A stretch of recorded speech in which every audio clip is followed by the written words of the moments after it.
8-year-old orphan girl comforts a 4-year-old autistic boy who refuses to eat after his mom's death. His widowed millionaire father doesn't know how to cook. Before we begin, tell me something about where you live. What's the weather like today? The November rain hammered against the windows of the upscale Seattle neighborhood as 8-year-old Emma pressed her face against the cold glass of the coffee shop. Her torn sneakers squelched against the wet pavement, and her oversized jacket, 3 sizes too big and found in a dumpster behind a thrift store, hung like a tent around her small frame. She clutched a crumpled dollar bill she'd found earlier that morning in a parking lot, enough for maybe half a muffin if she was lucky. Inside the warm cafe, she watched a man in an expensive charcoal suit sitting at a corner table, his head buried in his hands, his shoulders shook with barely contained sobs. Across from him sat a little boy, maybe 4 years old, staring blankly at an untouched plate of golden pancakes dripping with syrup. The boy's dark hair was perfectly combed, his clothes pristine, a tiny button-down shirt and pressed khakis, but something about his complete stillness made Emma's heart ache with recognition. The man looked up, revealing eyes that were red-rimmed and desperate, dark circles underneath, suggesting weeks without proper sleep. "Please, Tommy!" His voice cracked through the window, raw with desperation. "Just one bite, anything, please, son. Mommy would want you to eat. She'd be so worried about you getting thin like this." The little boy didn't respond. He sat motionless as a statue, his small hands folded neatly in his lap, staring through the food as if it didn't exist in his world. Emma watched the man's shoulders shake as he fought back tears that threatened to spill over again. She'd seen that kind of pain before, the hollow, crushing emptiness that comes when someone you love disappears forever, leaving you lost in a world that suddenly makes no sense. The boy's lips moved almost imperceptibly, his voice barely a whisper. "Mommy food, only mommy food. No other food." Emma's chest tightened with understanding. She knew that voice, the broken whisper of a child lost in grief so deep it swallowed everything else. She'd heard it in her own voice 2 years ago. Without thinking, she pushed open the cafe door, the little bell announcing her entrance. The warmth hit her like a hug she hadn't felt in months, carrying the scent of coffee and cinnamon, but she ignored the curious stares from other customers as she approached their table. Her wet shoes left small puddles on the polished floor as she walked, her chin held high despite her ragged appearance. Other patrons glanced at her with mixtures of pity and disapproval. This clearly homeless child didn't belong in their upscale establishment. "Excuse me," she said softly, her voice barely above a whisper, but clear and sure. The man looked up, startled by the small, bedraggled figure standing beside their table. His first instinct was to call security, but something in her eyes stopped him. They held a wisdom far beyond her years, and a sadness that matched his own. "Your little boy. He's sad about his mommy, isn't he?" James Mitchell stared at this impossible child, dirty, clearly homeless, but speaking with the gravity of someone who understood loss. Yes, she passed away 2 months ago, and he won't eat anything. He's getting so thin, and I don't know what to do anymore. The doctors say if he doesn't start eating soon." His voice broke completely, the words too terrible to finish. Emma nodded solemnly, as if she'd expected this answer. "My mommy went away too, but I learned something really important after she left." She looked directly at Tommy, who for the first time since she'd entered, turned his head slightly toward her voice. There was something different about this girl.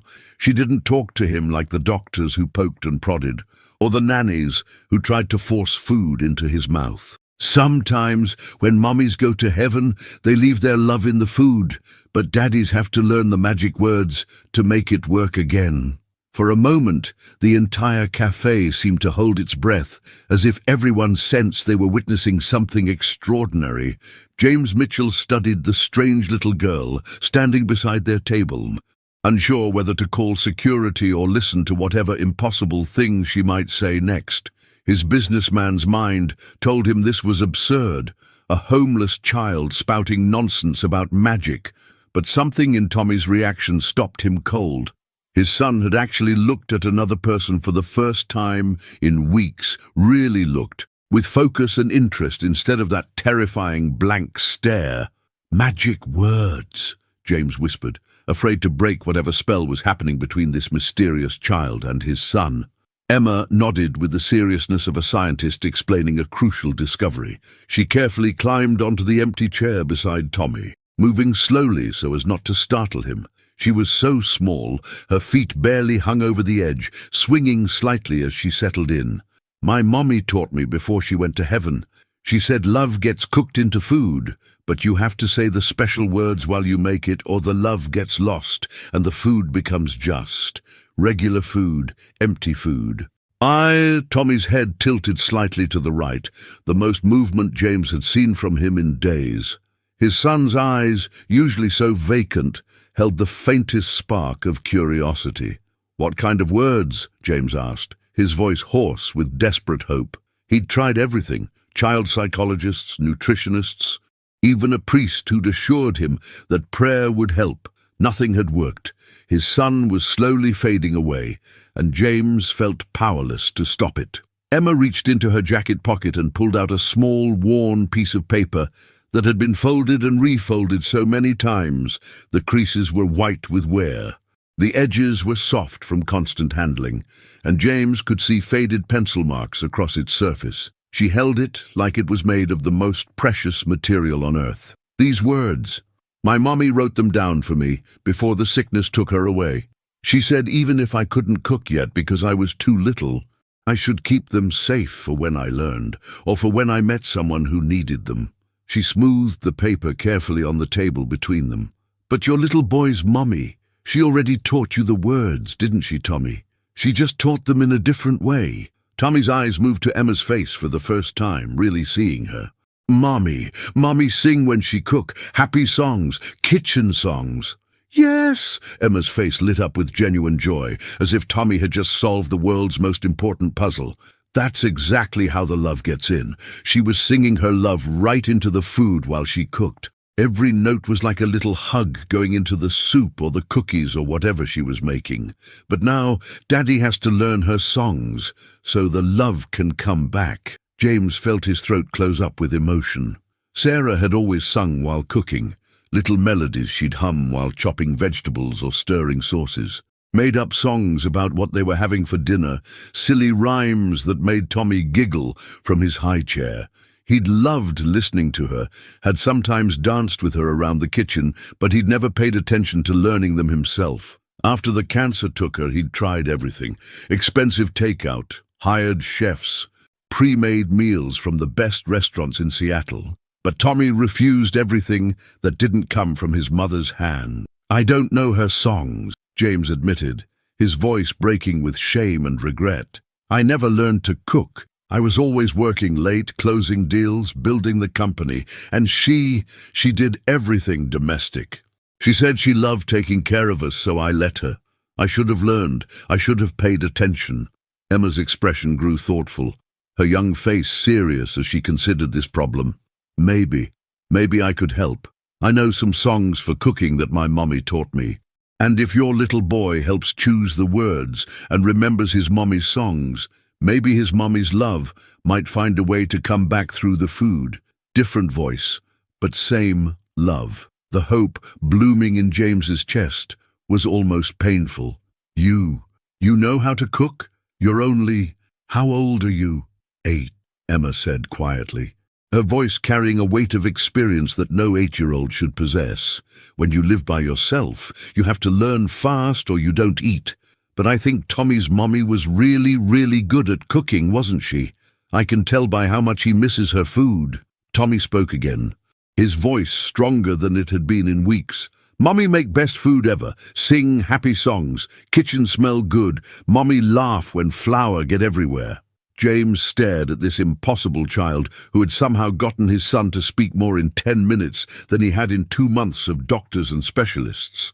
The next morning, Emma waited outside the towering glass building where James worked, shivering in the Seattle drizzle that seemed to seep through every layer of her inadequate clothing. She'd spent the night in a doorway 3 blocks away, curled up behind some garbage bins with her jacket pulled over her head, clutching the piece of paper with her mother's recipes and wondering if the sad man in the expensive suit would actually come back for her like he'd promised. Rich people made lots of promises, she'd learned during her 2 years on the streets.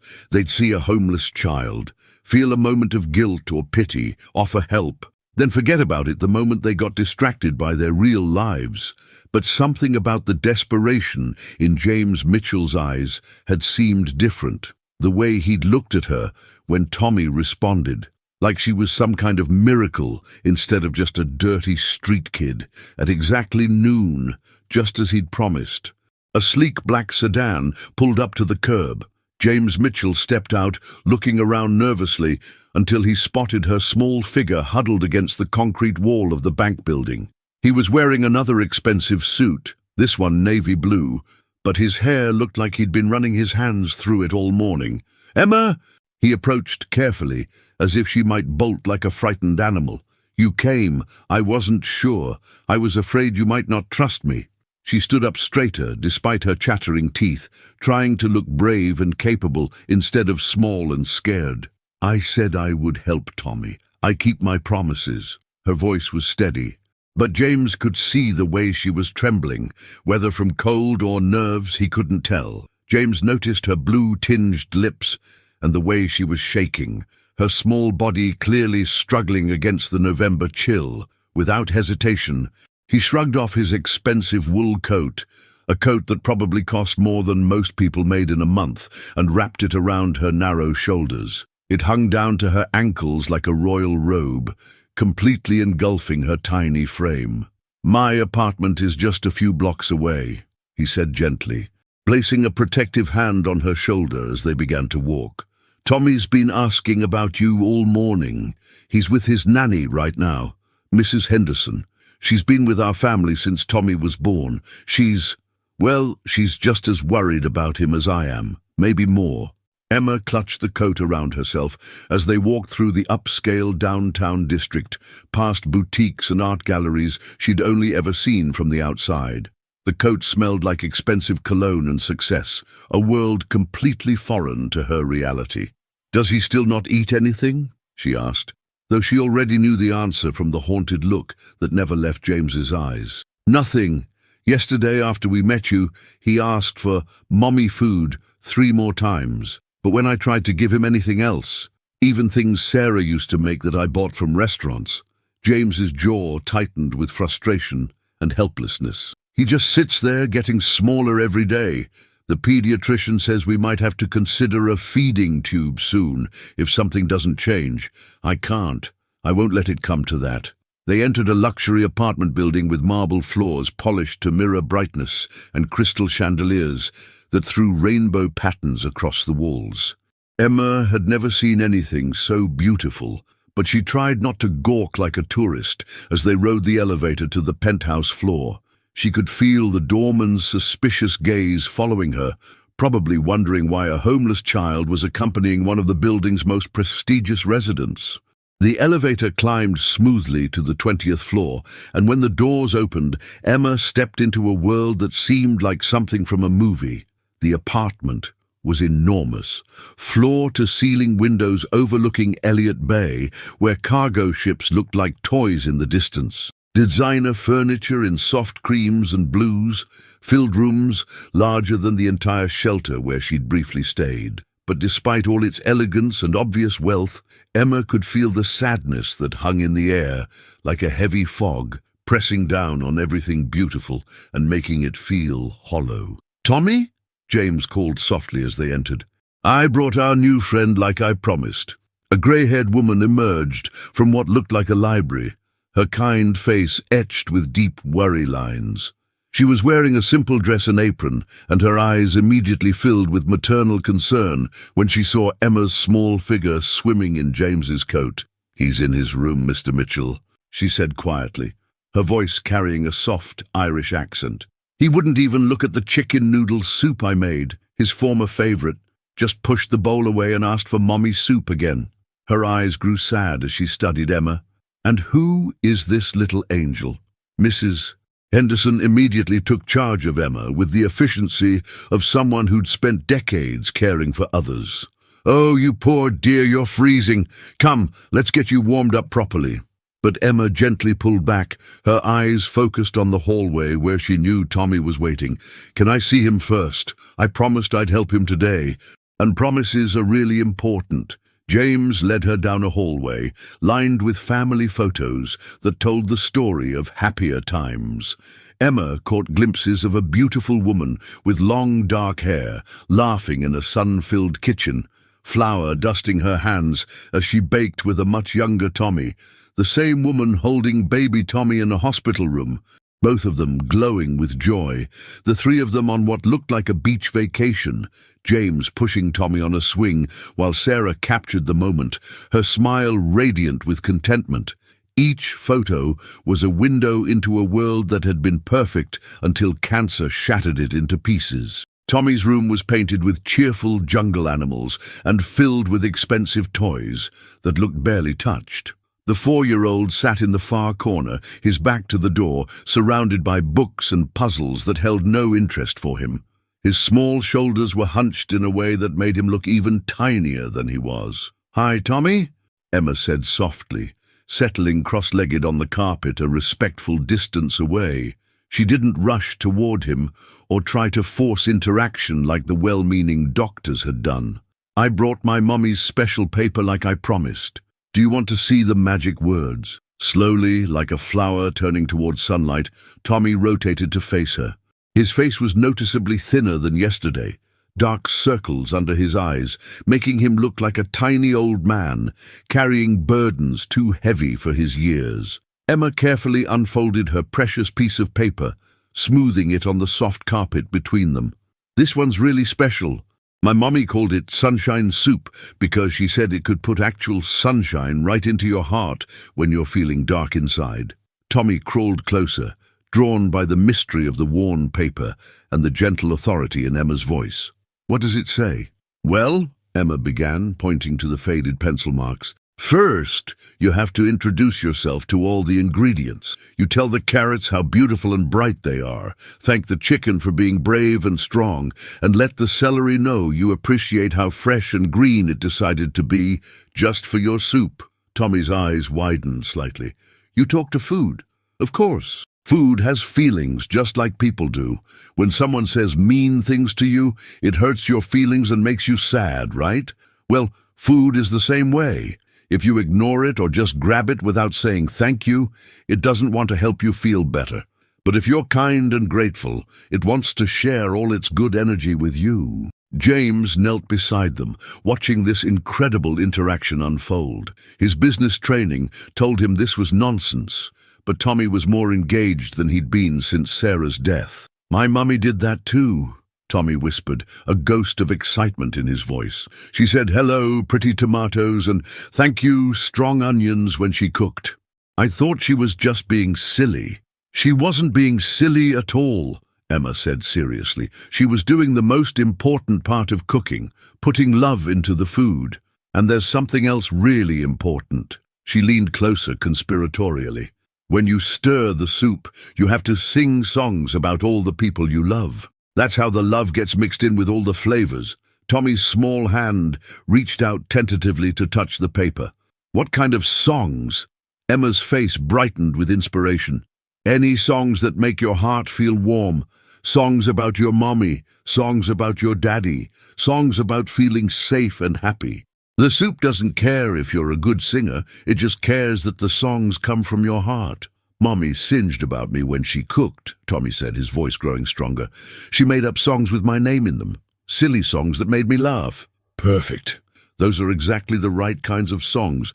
Do you remember any of them?" Tommy thought hard, his brow furrowed with concentration. Then hesitantly, he began to hum a simple melody. "Tommy, Tommy, growing strong, Mommy loves you all day long." James felt tears spring to his eyes. It was Sarah's voice he was hearing, the same melody, the same rhythm she'd used during countless dinner preparations. That evening, After Mrs. Henderson had insisted on giving Emma a warm bath and finding some of Tommy's outgrown clothes that might fit her small frame, the little girl sat at the kitchen island feeling more human than she had in months. The soft pajamas smelled like fabric softener and comfort, luxuries she'd almost forgotten existed.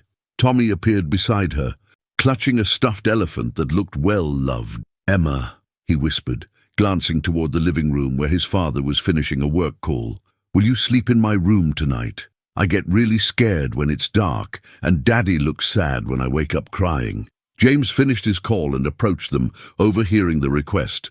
His first instinct was to object. This child was still essentially a stranger, after all, despite the miraculous effect she'd had on Tommy. But something in his son's voice, the first request he'd made since Sarah died, stopped the words before they could form. "Would that be okay with you, Emma?" James asked carefully. "We have guest rooms, if you'd prefer your own space." Emma shook her head immediately. "If Tommy needs me close, then that's where I should be. When I was little and scared, my mommy used to say that sometimes the best medicine is just knowing someone who cares is nearby." And they set up a cozy nest on the floor of Tommy's room, using the softest blankets Mrs. Henderson could find, along with pillows that felt like clouds.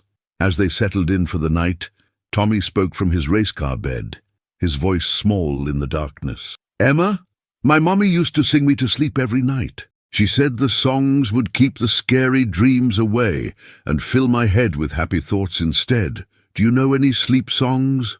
Emma thought for a moment, then began to hum softly, a melody her own mother had sung during those final weeks in the hospital, when pain medication couldn't chase away all the fear. The tune was simple, but achingly beautiful, filled with love and comfort and the promise that tomorrow could be better than today.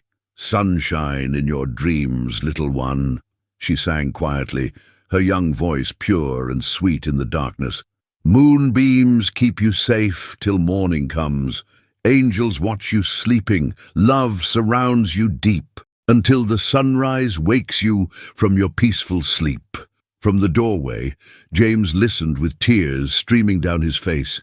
It wasn't exactly the same melody Sarah used to sing, but it was close. So close, it felt like his wife's spirit was somehow present in this remarkable child's voice. The tune carried the same gentle rhythm Sarah had hummed while rocking Tommy as a baby, while cooking dinner, while fighting cancer with grace and courage in those final months. "How do you know that song?" he whispered, stepping into the room. Emma's voice was drowsy but certain. "All mommies know it somehow. Mine taught it to me when I was really little, before I even understood what the words meant. Tommy's mommy probably sang it too, maybe with different words but the same heart. It's the song that connects all the love in the world, the one that reminds us we're never really alone."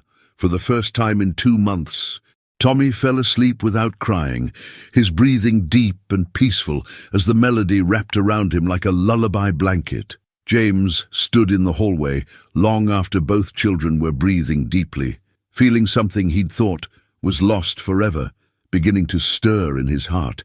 This little girl, this brave, impossible child who'd appeared in their lives like an answer to prayers he'd been afraid to voice, had brought music back into their silent house in just 2 days. In the morning, he decided, they would cook together. Emma would teach them to channel Sarah's love through different hands and a different voice, and maybe, somehow, they could all learn to live again instead of just surviving.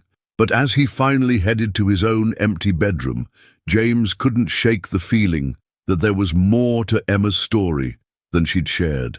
The way she'd known that melody, the wisdom in her 8-year-old eyes, the coincidence of finding them at exactly the moment they needed her most. It felt like more than chance. It felt like destiny, like Sarah herself had somehow sent this child to save the family she'd had to leave behind.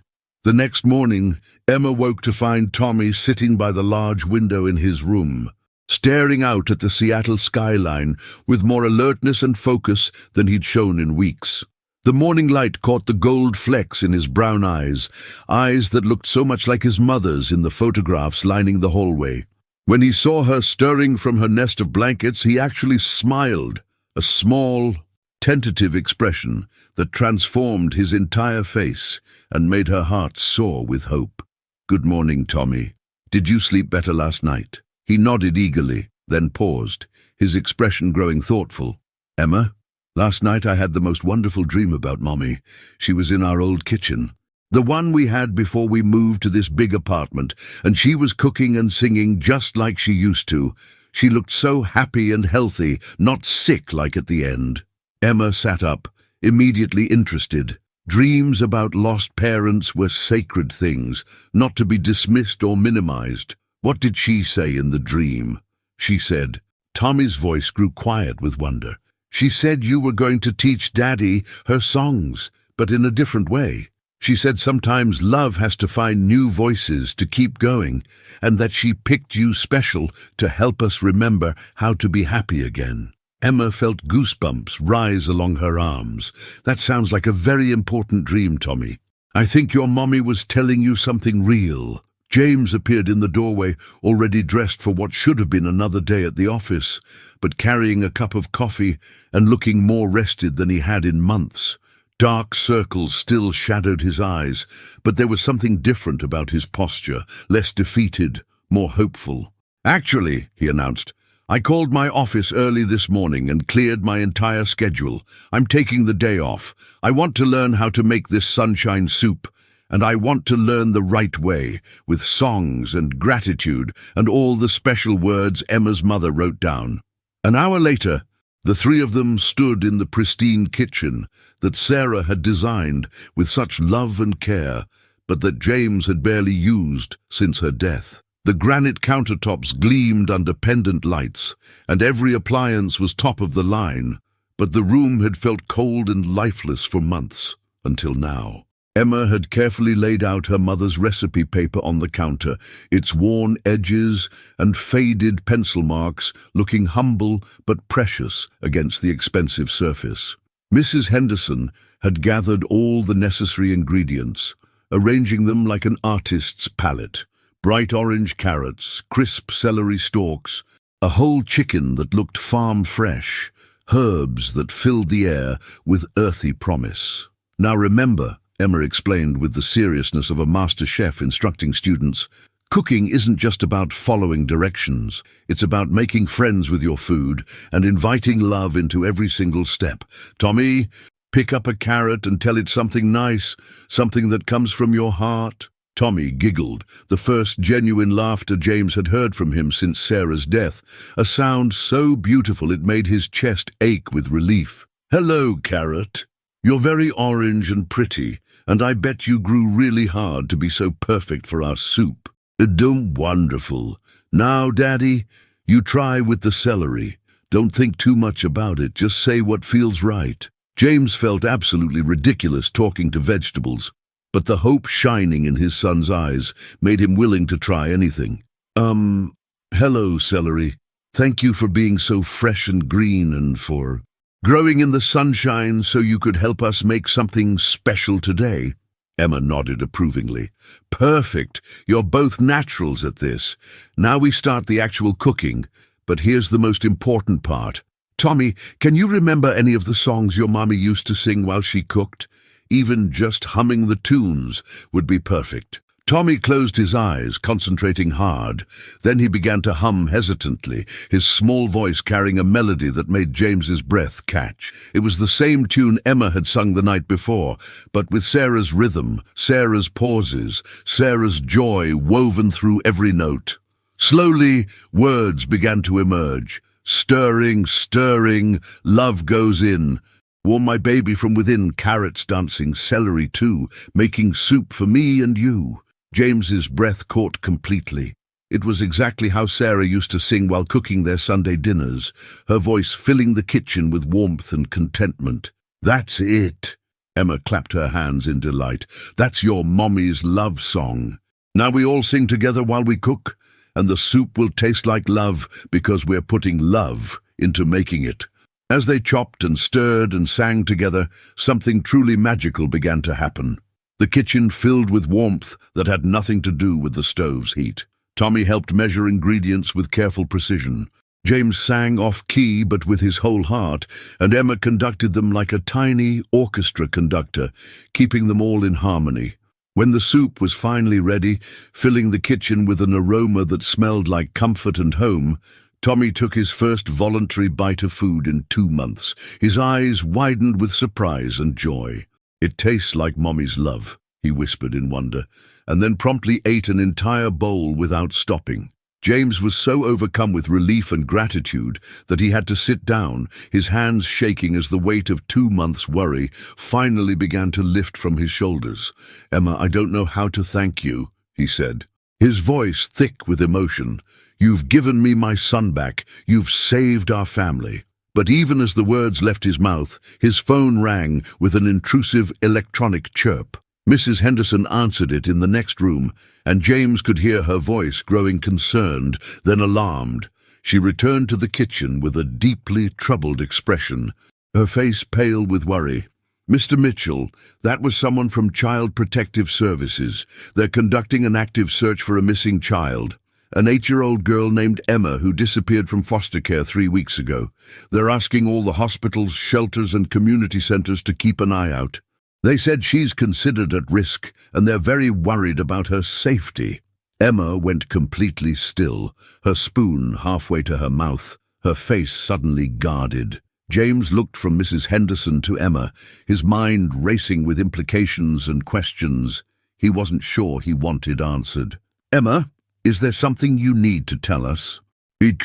Emma set down her spoon with trembling hands, her eyes darting between James and Mrs. Henderson like a cornered animal calculating escape routes. The warmth that had filled the kitchen moments before suddenly felt suffocating, and the beautiful apartment that had seemed like a sanctuary now felt like a trap. "I didn't mean to lie," she whispered, her voice so small it was barely audible. I couldn't go back there, not to that place." Her shoulders began to shake, and tears she'd been holding back for weeks finally spilled over. "The foster home was supposed to be temporary, just until they found me a real family. But there were so many kids and never enough food. And the man who ran it," she wrapped her arms around herself, suddenly looking even smaller than her 8 years. "He said things, did things, made some of the older girls do things they didn't want to do.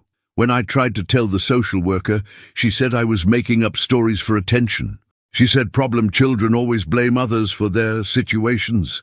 James felt rage building in his chest, not at Emma, but at a system that had failed this remarkable child so completely. "Emma, you're safe here. We won't let anyone hurt you." "But they'll make me go back," Emma said, her voice breaking completely. "They always make kids go back. And if they find out I ran away, they'll send me somewhere worse. They said if I caused any more trouble, I'd end up in juvenile detention until I turned 18. Tommy, who had been listening with wide eyes, suddenly spoke up with more determination than James had heard from him since Sarah's death. "Daddy, we can't let them take Emma away. She saved me. She brought Mommy's songs back. We have to protect her now." Mrs. Henderson, who had raised 3 children of her own and understood the complexities of the system, spoke carefully. "Mr. Mitchell, there are legal procedures we need to follow, but perhaps we could explore other options. Emma clearly needs a stable home, and she's done more for Tommy in 3 days than months of therapy achieved." James's mind raced through possibilities. His wealth and connections could open doors, but Emma's situation was complicated. She wasn't just a runaway. She was a ward of the state, with a documented history of behavioral problems, according to her file. "Emma," he said gently, kneeling to her eye level, "I want you to listen to me very carefully. I'm going to call my attorney, the best family lawyer in Seattle. We're going to figure out a way to keep you safe and keep you here, if that's what you want. But I need you to trust me and be completely honest about everything that happened." Emma looked into his eyes, searching for any sign of deception or false promises. She'd learned not to trust adults easily. But something in James's expression reminded her of her own father before grief had broken him. "There's something else," she said quietly. "Something I haven't told you about why I was really at that coffee shop when I found you and Tommy." James waited patiently, sensing this was important. I wasn't just looking for food, I was looking for him, for Tommy. She pulled a newspaper clipping from her jacket pocket, worn from handling. It was an article about Sarah Mitchell's death, including a photo of the family. I saw this article 3 weeks ago when someone left a newspaper on a park bench. When I read about how Tommy stopped eating after his mommy died, I knew I had to find him. Mrs. Henderson gasped softly. "You've been looking for us specifically?" Emma nodded. "My mommy always said her recipes were meant to be shared with children who needed them. When I read about Tommy, I felt like my mommy was telling me he was the one I was supposed to help. I've been watching your building for days, waiting for the right moment." James stared at this extraordinary child who had orchestrated their meeting with the wisdom of someone far beyond her years. "Emma, that's incredible. But how did you know we'd be at that specific coffee shop?" "I followed you from your building that morning. I could see how sad you both were, and I knew Tommy wasn't eating by how thin he looked. When you went into the cafe, I could tell through the window that you were both crying. That's when I knew it was time." The phone rang again, piercing the emotional moment. Mrs. Henderson answered with a worried expression, then covered the receiver. "It's Child Protective Services again. They want to speak with you directly, Mr. Mitchell. They said they have reason to believe Emma might be in this area." Emma's face went white with terror. "They found me. They're going to take me away." James stood up, his jaw set with determination. "Not if I have anything to say about it." James took the phone with the confidence of a man accustomed to high-stakes negotiations, but his protective instincts toward Emma made his voice sharp with barely controlled anger. "This is James Mitchell," he said curtly into the receiver. "Mr. Mitchell, this is Sandra Williams from Child Protective Services. We're conducting a search for a missing child, and we have reports that you may have had contact with her. 8-year-old Emma Patterson, brown hair, small for her age, missing from foster care for 3 weeks. James looked at Emma, who was pressed against Tommy's side, both children clinging to each other with desperate fear. "And what makes you think I would have information about this child? We've been canvassing the upscale neighborhoods where a homeless child might seek help. Your building's doorman mentioned seeing you with a young girl yesterday. We need to speak with you immediately." "I see. And what exactly happened to this child while she was in your care that made her feel running away was safer than staying in the system?" There was a pause. "Mr. Mitchell, I don't appreciate your tone. We're trying to locate a vulnerable child who could be in danger on the streets. If you have any information—" "Ms. Williams," James interrupted, his voice taking on the commanding tone he used in boardrooms, "I'm going to stop you right there. Before we continue this conversation, I want you to know that I'm recording this call, and my attorney will be present for any further discussions. If you want to continue, you can call back in 2 hours." He hung up without waiting for a response. Emma stared at him with amazement. You hung up on them. Won't that make them more suspicious?" "Probably," James admitted, "but it will also give us time to get proper legal representation. Emma, I need you to tell me everything about the foster home, names, addresses, specific incidents. My lawyer needs to know exactly what we're dealing with." Over the next hour, Emma reluctantly shared details that made James's blood boil. The foster father, Robert Hendricks, ran what was essentially a profit center disguised as childcare. 23 children crammed into a house meant for a family of 4. Minimal food, no supervision, and inappropriate behavior that the overwhelmed social workers either didn't see or chose to ignore. "The worst part," Emma said quietly, "was watching the little ones cry for their real families while nobody cared enough to comfort them. Some of those kids had been there for years, just forgotten."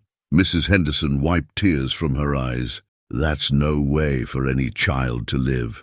Tommy, who had been listening intently, suddenly spoke up. "Daddy, if Emma has to go back there, couldn't we adopt her, like people adopt puppies from the shelter?" The innocence of the question hit James like a physical blow. "It's more complicated than that, son, but—" He looked at Emma, who was staring at him with cautious hope. But maybe not impossible. James's phone buzzed with a text from his attorney, confirming he'd be there within the hour. But before he could respond, the building's intercom crackled to life. "Mr. Mitchell," the doorman's voice came through, tense with anxiety. "There are 2 people here from Child Protective Services. They say they need to speak with you immediately about an urgent matter involving a missing child." Emma bolted upright, terror written across her face. "They're here. They're going to take me away right now." James moved to the intercom. "Tell them my attorney will be here shortly, and they can wait in the lobby until then. Sir, they're saying they have a court order for immediate removal of any minor children found on the premises who match the description of the missing child." Emma was now crying openly, clinging to Tommy, who was also beginning to panic. "Please don't let them take me. Please. I'll be good. I'll do anything you want. Just don't make me go back there." James felt something fierce and protective rise in his chest, the same feeling he'd had when Tommy was born, when Sarah was diagnosed, when his family needed him to be strong. "Emma, listen to me. I promise you, I will not let them take you back to a place where you're not safe. Do you trust me?" Through her tears, Emma nodded. "Good. Mrs. Henderson, take both children to Tommy's room and lock the door. Don't open it for anyone except me. Emma, remember what you told Tommy about his mother's love staying in the food? Well, sometimes grown-ups have to be brave to protect the people they love. That's what I'm going to do right now." As Mrs. Henderson guided the children away, James straightened his tie and prepared for the most important negotiation of his life. But just as he reached for the intercom to let the social workers up, his phone rang with a call that would change everything. The caller ID showed a number he didn't recognize, but when he answered, the voice on the other end made his blood run cold. "Is this James Mitchell? This is Detective Ray Martinez with Seattle PD. We need to talk to you immediately about Emma Patterson. We have new information about her case that changes everything." James gripped the phone tighter, his heart pounding. "Detective Martinez, I'm listening. Mr. Mitchell, we've just arrested Robert Hendricks, the foster parent responsible for Emma Patterson. We have evidence of systematic abuse and neglect involving multiple children in his care. Emma wasn't just running away. She was fleeing a dangerous situation that we're now treating as a criminal matter." Relief and fury warred in James's chest. "What kind of evidence?"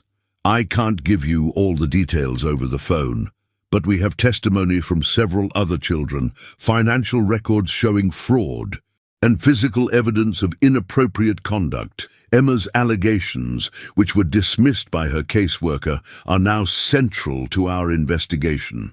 We need to speak with her, but as a witness, not a runaway." James heard the intercom buzz again. The social workers downstairs were getting impatient. "Detective, there are CPS workers here right now trying to take her back into the system. What are my options?" "Don't let them take her anywhere until I get there. Emma is a key witness in an active criminal investigation, and her safety is our primary concern. I'm 10 minutes away." James immediately called to Mrs. Henderson. "Change of plans. Keep the children where they are, but we may have some good news coming." He pressed the intercom button. "This is James Mitchell. I understand you're here about Emma Patterson. However, I've just been contacted by Seattle Police Detective Martinez regarding this case.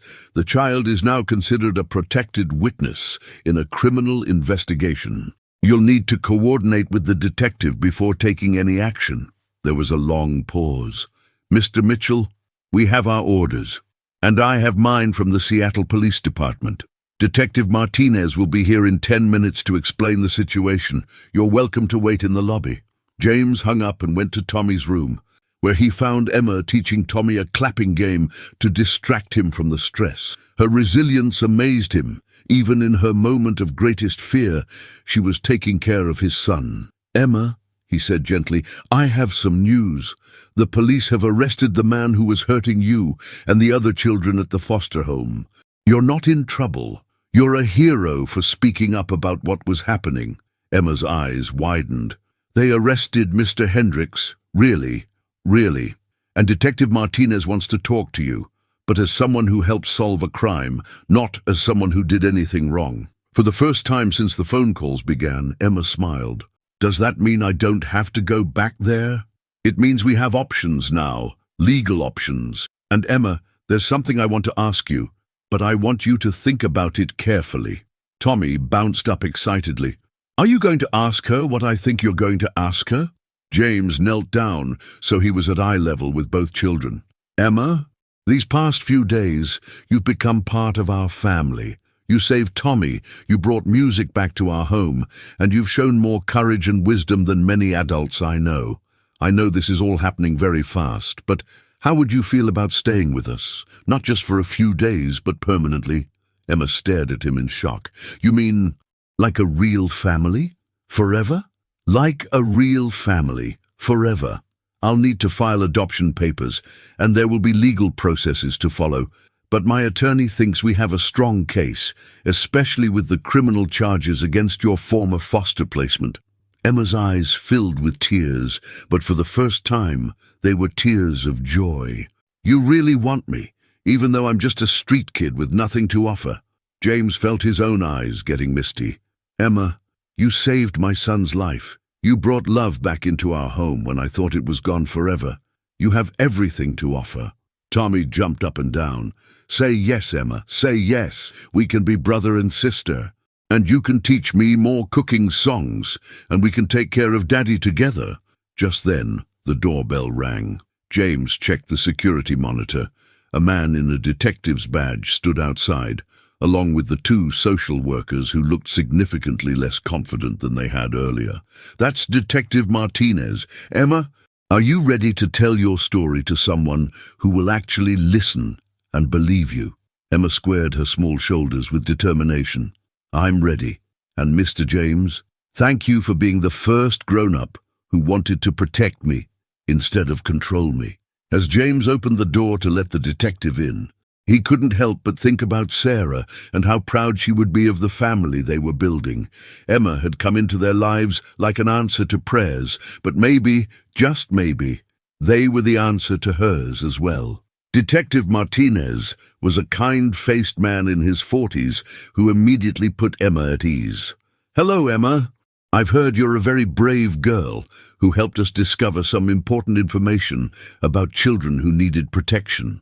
But as the detective began to explain the situation to the social workers, his phone rang. His expression grew serious as he listened.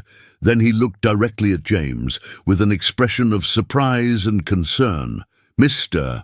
Mitchell, that was my partner. We've discovered something unexpected about Emma's background that you need to know immediately. Detective Martinez looked directly at Emma with gentle but serious eyes. Emma, we've been investigating your case, and we discovered something about your family history that changes everything. Your father, the one you thought abandoned you after your mother died, he didn't just disappear because he couldn't cope with grief. Emma's face went pale. What do you mean? 3 months after your mother passed away, your father was in a serious car accident. He's been in a specialized care facility in Portland, recovering from a traumatic brain injury. He's been asking about you every day since he regained consciousness 6 months ago, but the hospital and social services lost track of your location when you entered foster care. The room fell completely silent.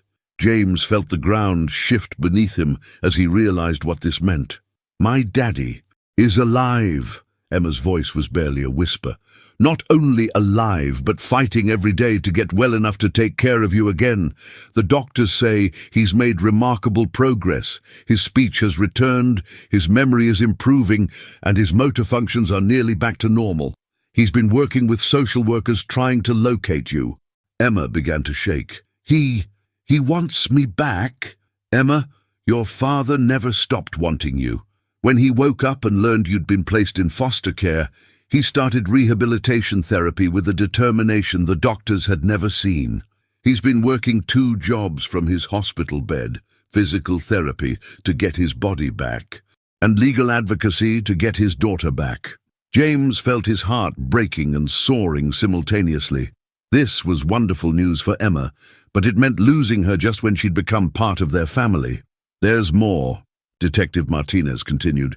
Your father has been following news stories about Tommy's situation.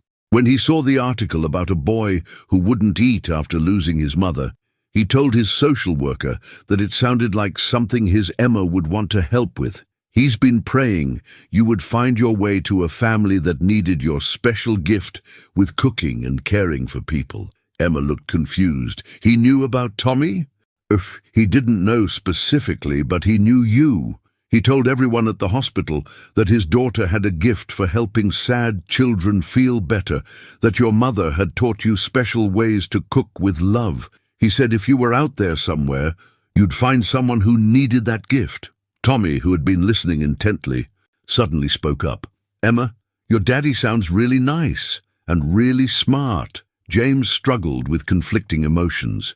He'd fallen in love with the idea of Emma as his daughter, but how could he stand in the way of a father who had fought so hard to recover and reclaim his child?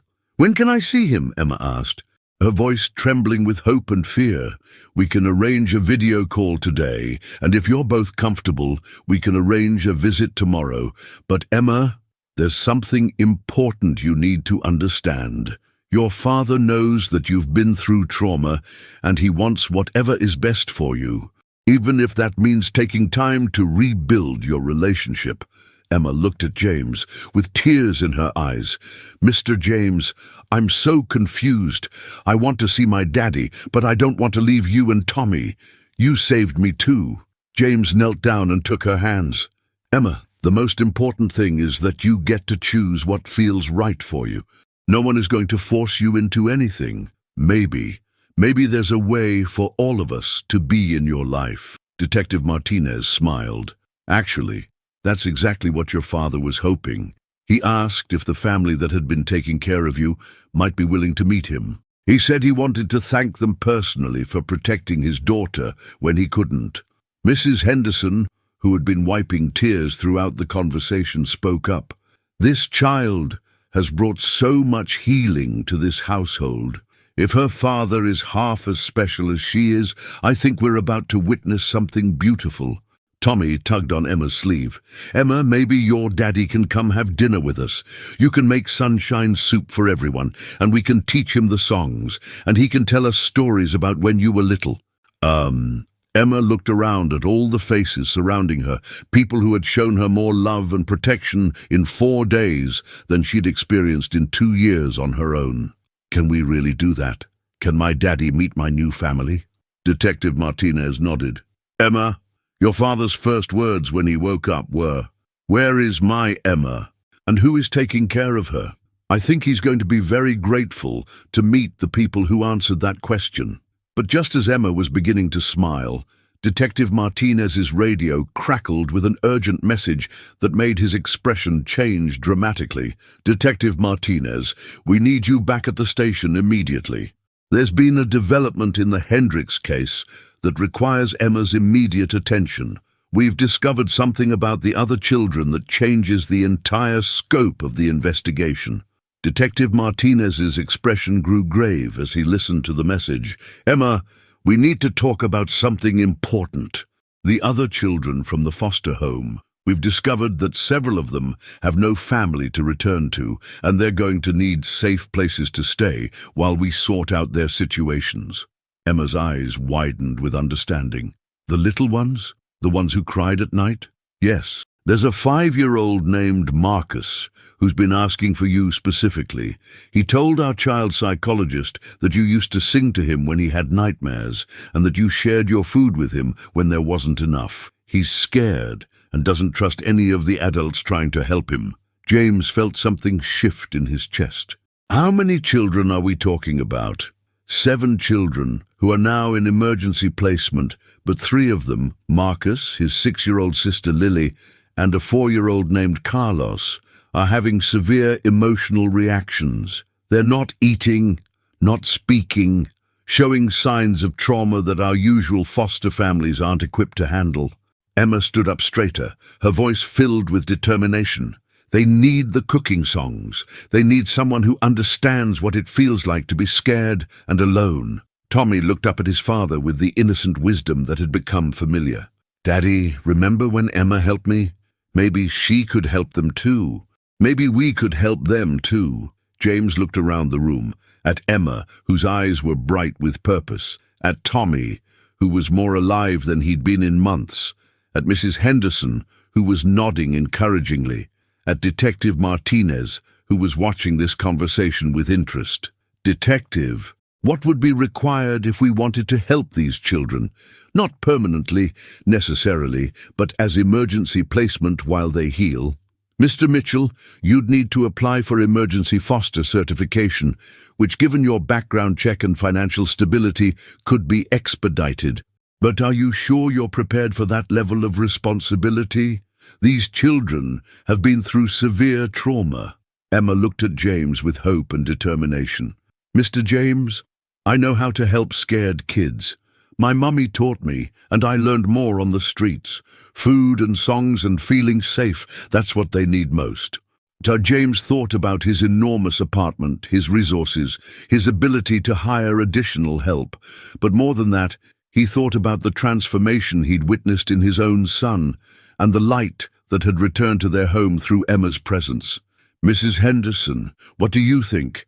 Could we manage 3 more children temporarily? Mrs. Henderson straightened up with the efficiency of someone who'd spent decades caring for others. Mr. Mitchell, this apartment is large enough for a small army, and I've raised children through worse situations than this. If Emma is willing to help, and if these little ones need us, then we have a duty to step up. Tommy was practically bouncing with excitement. We could be like a big family. Emma could teach everyone the cooking songs, and I could share my toys, and maybe they could help me build the big puzzle I've been too sad to finish. Detective Martinez looked impressed. This is highly unusual, but given the circumstances and Emma's relationship with these children, it might be exactly what they need. However, there's one more thing you should know. He paused, checking his notes. Emma's father has been following this case from his hospital bed. When he learned about the other children's situation, he asked if he could help too. He's a construction supervisor, was before his accident, and he's offered to do repairs and improvements on any facility that takes in these children. He wants to contribute to their care, even while he's still recovering. Emma's eyes filled with tears. My daddy wants to help the other kids too. Your father said, and I quote, My Emma has a gift for healing broken hearts. If she's found people who understand that gift, then I want to support whatever family has supported her. James felt overwhelmed by the magnitude of what was happening. In 4 days, his family had grown from 2 broken people to potentially 6 children who needed love and healing. Detective, when can we meet Emma's father, and when can we meet these children? I can arrange the video call with Emma's father this afternoon, and if everyone agrees, we could have the children here by evening. But Mr. Mitchell, I need you to understand, this isn't just about providing a temporary home. These children will need therapy, medical care, educational support, and more patience than you can imagine. Emma stood up and walked to the window, looking out at the Seattle skyline. When she turned back to the room, her expression was filled with quiet determination. Mr. James, Tommy, Mrs. Henderson, you saved me when I thought no one cared if I lived or died. Now we have a chance to save other kids who feel the same way I did. If my daddy approves, and if you're willing, I think we should try. James looked at his son, who was nodding eagerly, then at Mrs. Henderson, who was already mentally calculating sleeping arrangements and meal plans. All right then. Let's do this. Let's build the family that all these children deserve. But as Detective Martinez reached for his phone to begin making arrangements, it rang with an incoming call that made his face turn serious. Detective Martinez, what? Are you sure? We'll be right there. He hung up and looked at the group with concern. That was the hospital in Portland. Emma's father has just made an unexpected decision that's going to change all of our plans. Detective Martinez's phone call had left everyone in the room holding their breath. Emma gripped Tommy's hand tightly, her face pale with worry. What kind of decision? Emma whispered. Your father has just checked himself out of the hospital against medical advice. He's driving to Seattle right now. He said he couldn't wait another day to see his daughter, and when he learned about the other children who needed help, he decided he was strong enough to be part of the solution immediately. Emma's eyes widened. He's coming here, today? He should arrive within the next 2 hours, but Emma, there's something else. He's not coming alone. James felt his chest tighten. What do you mean? Emma's father has been working with a non-profit organization that specializes in trauma recovery for children. He's bringing Dr. Sarah Chen, a child psychologist who has experience with exactly the kind of situation these foster children are facing. He wants to make sure every child gets the help they need. Emma sat down heavily, overwhelmed by the rapid developments. My daddy, he's really coming, and he's bringing help for the other kids. Detective Martinez smiled. Emma, your father has spent 6 months in recovery thinking about nothing but getting back to you and making sure you're safe and happy. When he learned you'd been helping other children who went through trauma like yours, he said it was exactly what your mother would have wanted you to do. Tommy looked confused. Emma, are you happy or scared? Oh, both, Emma admitted. I've dreamed about seeing my daddy again every night for 2 years. But what if I'm different now? What if he doesn't like who I've become? Mrs. Henderson moved to sit beside Emma, her voice gentle but firm. Child, love doesn't work that way. Your father isn't coming to judge who you've become. He's coming to celebrate that you survived and found your way to people who cherish you. James knelt in front of Emma. Emma, no matter what happens with your father, you will always be part of our family now. You've changed our lives forever, and that bond doesn't disappear just because your situation changes. An hour later, James's apartment had been transformed into a preparation zone. Mrs. Henderson was cooking enough food for a small army. Tommy was arranging his toys in the living room so the other children would feel welcome. And Emma was carefully writing out copies of her mother's recipes so each child could have their own set of magic words. When the intercom buzzed, Emma froze completely. Emma, James said gently, are you ready? She nodded, though her hands were shaking.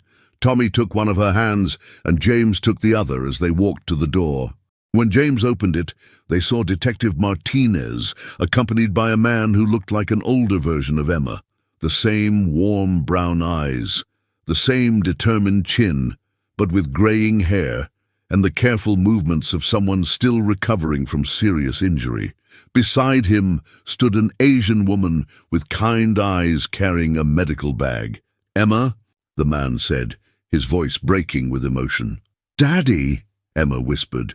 David Patterson dropped to his knees and Emma ran into his arms. They held each other and cried for several minutes while everyone else in the room wiped away their own tears. My brave girl, David whispered into her hair. I'm so sorry I couldn't protect you. I'm so sorry you had to be strong all by yourself. I wasn't by myself, Daddy.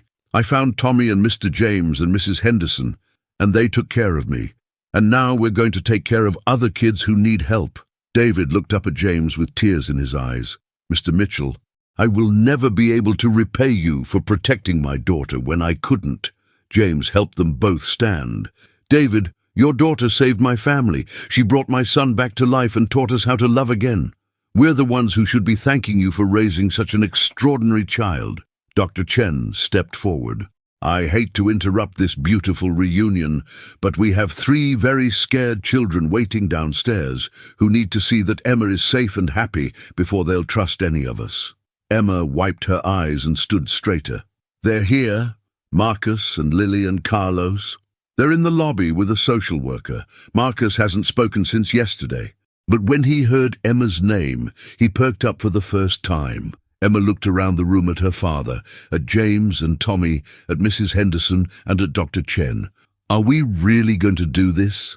Are we really going to be one big family that takes care of each other? And David Patterson smiled, the first real smile he'd had since his wife died 3 years ago. Emma, your mother always said that families aren't just about blood. They're about people who choose to love and protect each other. I think she'd be very proud of the family you've built. James nodded. We're going to need more bedrooms, more high chairs, Probably more patience than any of us knew we had. But yes, Emma, we're going to do this together. Tommy tugged on Emma's sleeve. Emma, can we go get the little kids now? I want to show them the kitchen where we make the singing soup. Emma looked at her father. Daddy, are you strong enough for this? David Patterson stood up straighter, his eyes clear and determined. Emma, for the past 6 months, the only thing that kept me fighting to get better was the thought of taking care of you again. Now I find out you've been taking care of others who needed you.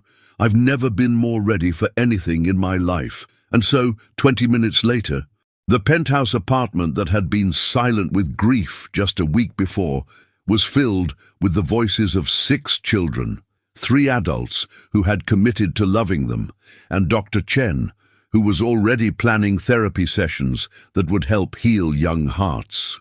As Emma stood in the kitchen, teaching 5-year-old Marcus how to say hello to carrots, while Tommy helped 6-year-old Lily measure ingredients, and 4-year-old Carlos giggled at Mrs. Henderson's funny faces, James realized that sometimes the most broken families become the strongest ones. His phone buzzed with a text from his lawyer. Adoption papers are ready for all children when you are.